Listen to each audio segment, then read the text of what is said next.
बिस्मिल्लाहिर्रहमानिर्रहीम। अल्लाह के नाम से इब्तिदा करते हैं जो निहायत मेहरबान और रहम करने वाला है। Welcome to the chapter number 3, Government and Legal Systems, which is part of National Environmental Difference, which we are covering right now. As always, I'm your teacher, Sayyid Fazal Abbas, lecturer of Normal Campus, Lahore. So in this chapter, we have quite a few learning objectives. First of all, we will discuss various practices of political environment which are being used, and more importantly, we will see how a political system is formulated, what is the background which give basis to political environment. Then we will focus on multiple political systems which are applicable in real world, which are being practiced in different parts of the world. And then we will discuss how these various political system affects uh, our business operations, our strategies, what are the political risks that international business managers have to face, and how they cope with these risks. Finally, we will switch on to legal systems. Obviously, when you are operating in different countries, you will be, as a business manager, you will be faced with different legal standards, different legal systems. So we will know about the legal systems in the world, how they operate, and how they affect your business decisions. Uh, and finally, we will discuss some issues which arise due to the changes in legal systems. So these are our learning objectives which we will cover in this chapter. But first, in this lecture, in this particular lecture, we will discuss just the first part, that is the basis of political systems, how political systems are formulated, and what are the main political systems.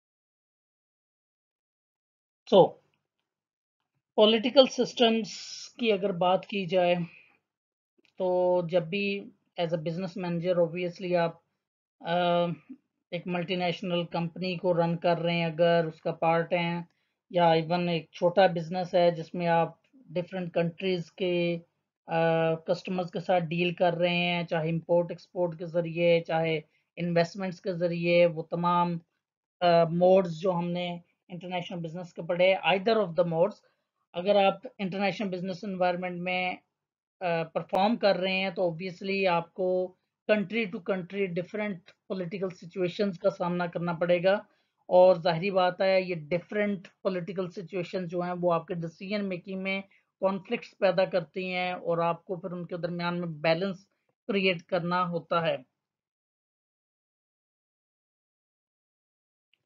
तो successful business management के लिए ज़रूरी होगा कि जब आप different countries में operate कर रहे हैं तो आपको अंडरस्टैंडिंग हो कि कब किस कंट्री में आपको किस तरह के स्ट्रेटजीज अडॉप्ट करने की ज़रूरत है, और ऑब्वियसली वो स्ट्रेटजीज स्टेगनेंट नहीं होती।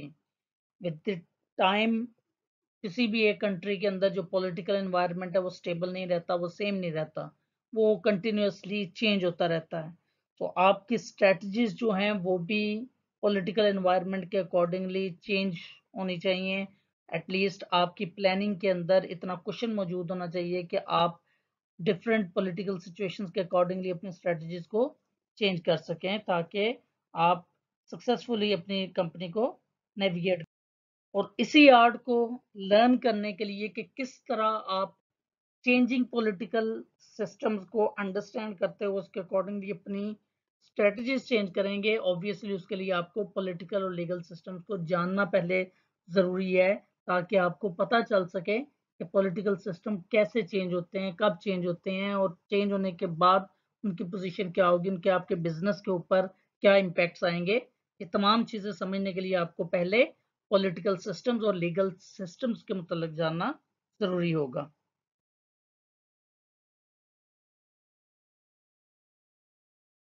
तो सबसे पहले हम पॉलिटिकल एनवायरनमेंट की बात करते हैं कि पॉलिटिकल एनवायरनमेंट कैसे बनता है, कहाँ से आता है। तो उसके मतलब बात की जाए तो पॉलिटिकल एनवायरनमेंट का बेसिक गोल जो होता है, बेसिक एम जो होता है, वो सोसाइटी को किसी एक पॉइंट के ऊपर मुत्तहिद करना होता है। ठीक है, बेसिकली किसी नेशन की पॉलिटिकल आइडियोलॉजी ही उसे नेशन बनाती है। Without a political ideology country के लोग, अवाम, जमहूर या सिर्फ लोग हैं, वो एक नेशन नहीं है। नेशन वो तभी बनते हैं जब उनकी एक स्टैंडर्ड, एक कॉमन पॉलिटिकल आइडियोलॉजी होती है। नाउ दैट डजंट मीन कि उनके अंदर पॉलिटिकल डिफरेंसेस नहीं हो सकते। Yes, there could be political differences, but eventually उन डिफरेंट पॉइंट ऑफ व्यूज का एंड रिजल्ट तकरीबन तकरीबन एक जैसा होता है। ठीक है, तभी एक नेशन सही डायरेक्शन में मूव करती है, जब डिफरेंट पॉलिटिकल पार्टीज के ऑल बीट के व्यूज मुख्तलिफ हैं, बट उनका एंड रिजल्ट एक जैसा है, दैट इज नेशनल डेवलपमेंट। अब मैनेजर्स जो हैं इन पॉलिटिकल सिस्टम्स को स्टडी करते हैं उनके दो स्पेसिफिक एरियाज की बेसिस के ऊपर। फर्स्ट आ जाता है स्ट्रक्चरल डायमेंशन। सो स्ट्रक्चरल डायमेंशन बेसिकली बताती है कि किसी पॉलिटिकल किसी नेशन के पॉलिटिकल स्ट्रक्चर किस किस्म का है। ठीक है, वहां पे किस किस्म की गवर्नमेंट इन प्लेस है, वो गवर्नमेंट जो है वो कितनी इफेक्टिव है, कितनी इनइफेक्टिव है, इन चीज़ों के मतलब आप सबसे पहले स्टडी करते हैं as a business manager. Then secondly आप फोकस करते हैं पावर डायनेमिक्स के ऊपर। जाहिर बात है कि जो भी पॉलिटिकल सिस्टम किसी कंट्री के अंदर इम्प्लीमेंटेड है, उसके सक्सेस और फेलियर का चांस या कितना इफेक्टिव होगा वो डिपेंड करता है कि उस गवर्नमेंट के ऊपर किस किस्म की चीजें असरअंदाज हो रही हैं। सो पावर डायनेमिक्स के अंदर आप बेसिकली वहाँ के स्ट्रॉन्गेस्ट इंस्टीट्यूशंस को स्टडी करते हैं और डिफरेंट इंटरेस्ट ग्रुप या पावर ग्रुप्स को आप देखते हैं। साथ ही साथ चूंकि कोई भी कंट्री होगी, वहाँ की पॉलिटिकल आइडियोलॉजी ग्रेटली कल्चर्स की वजह से इन्फ्लुएंस होंगी, तो आप नॉर्म्स एंड कल्चरल वैल्यूज को भी साथ ही स्टडी करते हैं।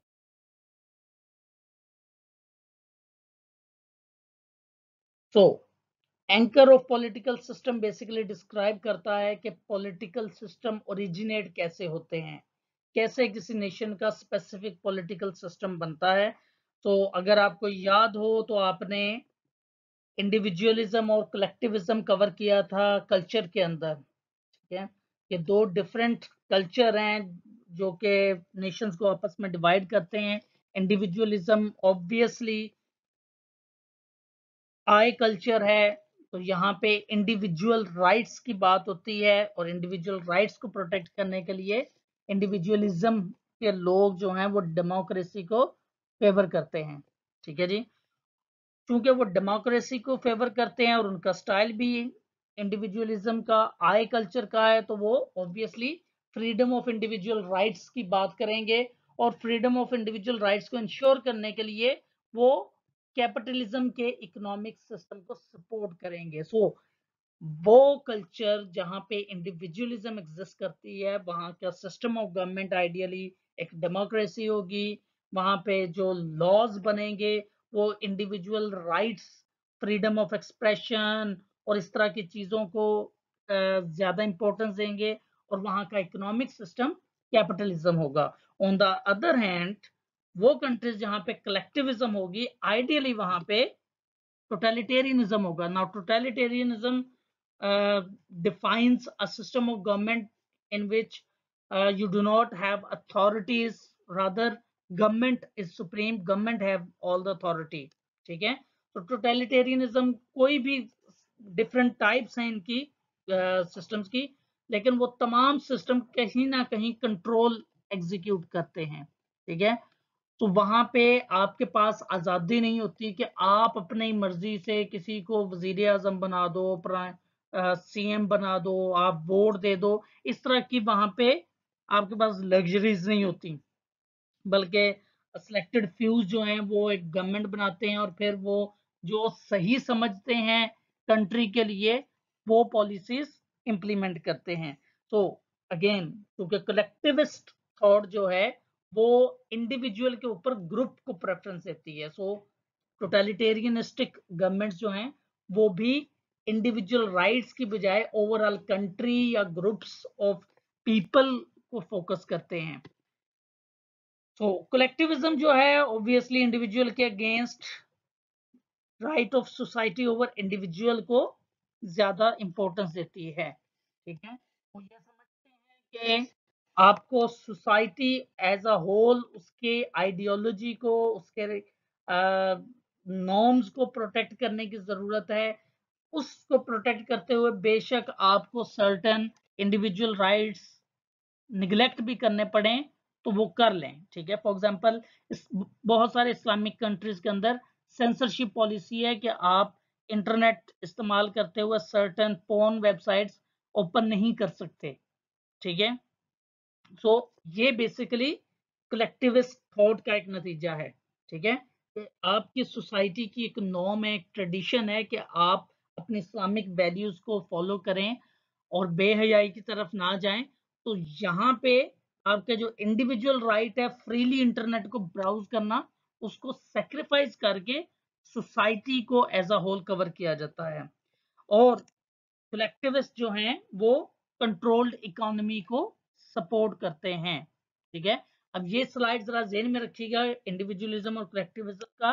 ठीक है, हम इसके ऊपर वापस आएंगे, डिस्कशन करेंगे इसके ऊपर अबाउट द फैक्ट कि क्यों कुछ कंट्रीज के अंदर डेमोक्रेसी जो है वो इतनी सक्सेसफुल नहीं होती। लाइक पाकिस्तान इंडिया की बात करें तो यहाँ पे डेमोक्रेसी उतनी सक्सेसफुल नहीं है जितनी वेस्ट के अंदर है। ऑब्वियसली उसके रीजन यही है, कलेक्टिविस्ट हमारा नेशन है, हम एज अ कल्चर कलेक्टिविस्ट हैं और हम कलेक्टिविस्ट थॉट रखते हुए जब डेमोक्रेसी को अप्लाई करने की कोशिश करते हैं तो वो इतनी बड़ी सक्सेस नहीं होती। एक चीज का यहाँ पे अब जिक्र करता जाऊं कि चूंकि पॉलिटिकल और लीगल सिस्टम्स को हम डिस्कस कर रहे हैं तो इट इज पैरामाउंट के कहीं ना कहीं जाके मेरी अपनी पॉलिटिकल थॉट्स या लाइक्स डिसलाइक शायद हमारी डिस्कशन में शामिल हो जाएं, बट वो मेरा पर्सनल पॉइंट ऑफ व्यू होगा। That doesn't mean you have to follow that. ठीक है, सो दो सिस्टम्स हमने कहे, डेमोक्रेसी एंड टोटलिटेरियनिज्म, ये दो एक्सट्रीम सिस्टम हैं। ठीक है, इन सेंस या in true sense pure democracy और प्योर टोटलिटेरियनिज्म दुनिया में कहीं एग्जिस्ट नहीं करता, बल्कि उसकी डिफरेंट फॉर्म्स हैं जो कि किसी ना किसी शक्ल में दुनिया के अंदर एग्जिस्ट करती हैं। ठीक है, अब यहाँ पे जो चीज समझने की है कि ये जो एक्सट्रीम के पास पास के हैं ये बहुत ज्यादा क्लोज हैं उस एक्सट्रीम के। ठीक है, फॉर एग्जांपल टोटलिटेरियनिज्म की बात करें तो यहाँ पे फैशिस्ट और कम्युनिस्ट जो सिस्टम ऑफ गवर्नमेंट्स हैं वो प्योर टोटलिटेरियनिज्म के करीब करीब हैं। On the other hand authoritarian और डिक्टेटरशिप जो है वो कुछ कुछ उसके अंदर डेमोक्रेसी के करेक्टरिस्टिक्स हैं, कुछ ज्यादा करेक्टरिस्टिक उसके अंदर टोटलिटेरियनिज्म के हैं, कंट्रोल्ड के। ठीक है, इसी तरह कंजर्वेटिव और लिबरल जो सिस्टम ऑफ गवर्नमेंट्स हैं वो प्योर डेमोक्रेसी के करीब करीब हैं, नॉट प्योर डेमोक्रेसी। ठीक है, वो डेमोक्रेसी जिसका कॉन्सेप्ट जो है वो एरिस्टोटल ने दिया था, that is not the democracy which have been implemented anywhere in the world. Even US UK जो चैंपियन है डेमोक्रेसी के और सारी दुनिया को डेमोक्रेसी डेमोक्रेसी का फीड करने की कोशिश करते हैं, उनके यहाँ भी प्योर डेमोक्रेसी एग्जिस्ट नहीं करती। इसको हम अगले लेक्चर के अंदर कवर करेंगे जहाँ पे हम प्योर और रिप्रेजेंटेटिव डेमोक्रेसी का डिफरेंस देखेंगे। एनी हाउ, तो जो एक्सट्रीम के पास हैं वो प्योर डेमोक्रेसी के करीब करीब हैं, कंजर्वेटिव और liberal. On the other hand reactionary और रेडिकल ये ऐसी डेमोक्रेसीज हैं जिनके अंदर कुछ कुछ स्टेट्स अथॉरिटेरियनिज्म के एग्जिस्ट करते हैं। तो दुनिया के अंदर आप जहां भी जाएंगे वहां पे आपको somehow ये system of government in one way और द अदर मिलेंगे, उनके नाम हो सकता है मुख्तलिफ हों, और फिर जो सोशल साइंसेज है या पॉलिटिकल साइंस है उसके अंदर डिफरेंट टाइटल्स दिए जाते हैं, ठीक है। फॉर एग्जांपल कहीं पे अथॉरिटेरियन जो सिस्टम यहाँ पे मेंशन है उसी को कहीं पे सोशलिस्ट भी कहा जाता है, कहीं पे कोई और नाम आता है, बट इवेंचुअली उनकी जो करेक्टरिस्टिक्स हैं उनसे हमें आइडिया हो जाता है कि ये क्या चीज़ है। बट इवेंचुअली आपको ये डिफरेंट सिस्टम ऑफ गवर्नमेंट्स दुनिया के मुख्तलिफ मुल्कों के अंदर मिलते हैं, ठीक है। अब यहाँ पे कुछ एग्जांपल दी हुई हैं, ठीक है। जैसे डेमोक्रेटिक सिस्टम की बात की हुई है कि रेडिकल, एक एक्सट्रीम रेडिकल की है और दूसरी रिएक्शनरी की है, ठीक है। ये उनको डिफाइन किया हुआ है, नथिंग स्पेशल अबाउट देम। हम इनको वैसे भी अगले लेक्चर में डिटेल के अंदर डिस्कस करने वाले हैं, ठीक है। सो अब पॉलिटिकल सिस्टम्स की जब हम बात कर रहे हैं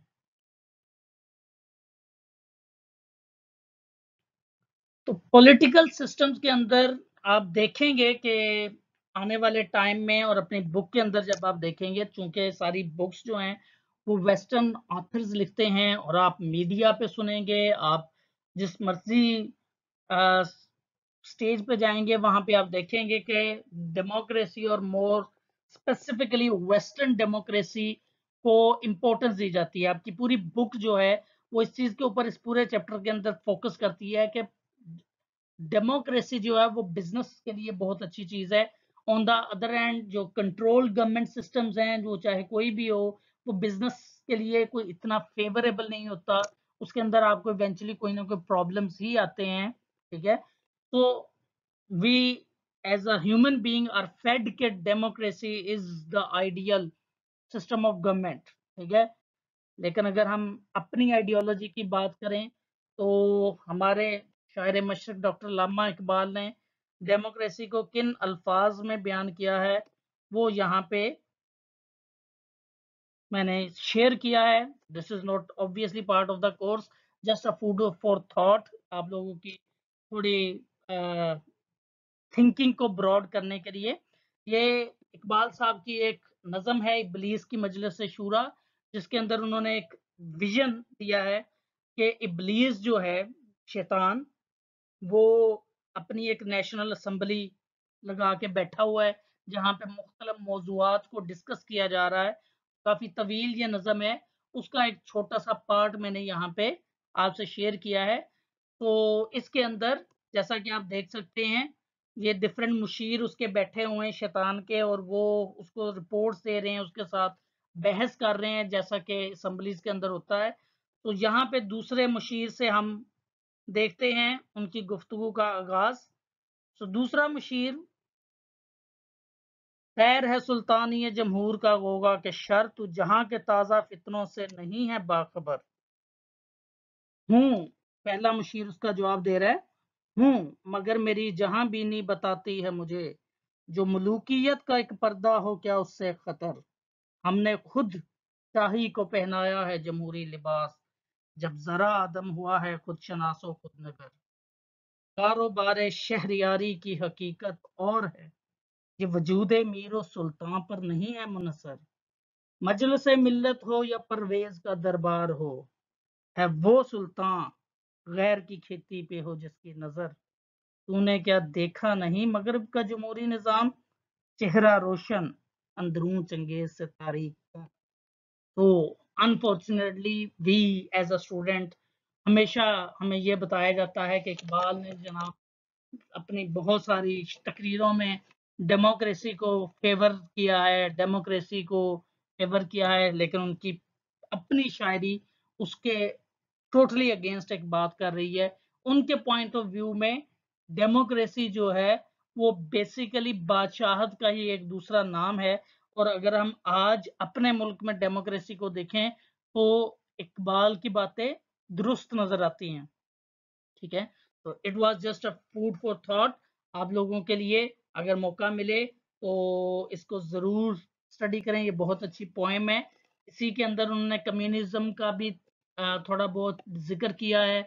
जो कि टोटलिटेरियनिस्टिक सिस्टम ऑफ गवर्नमेंट है, ठीक है, उसको भी डिस्कस किया है, फैशिज्म को भी थोड़ा बहुत डिस्कस किया है, और इवेंचुअली उन्होंने इसको कंक्लूड किया है इस्लाम के ऊपर। बेसिकली सही जो पॉलिटिकल सिस्टम है वो इस्लाम का खिलाफत का सिस्टम है, ठीक है। तो जब मौका मिले तो जरूर इसको स्टडी कीजिए। So that is the end of lecture as promised with my various students कि अब लेक्चर का टाइम कम रहेगा, तो हम लेक्चर को कम से कम ड्यूरेशन के अंदर कंक्लूड कर रहे हैं। Thank you very much for listening. Have a nice day. Allah Hafiz.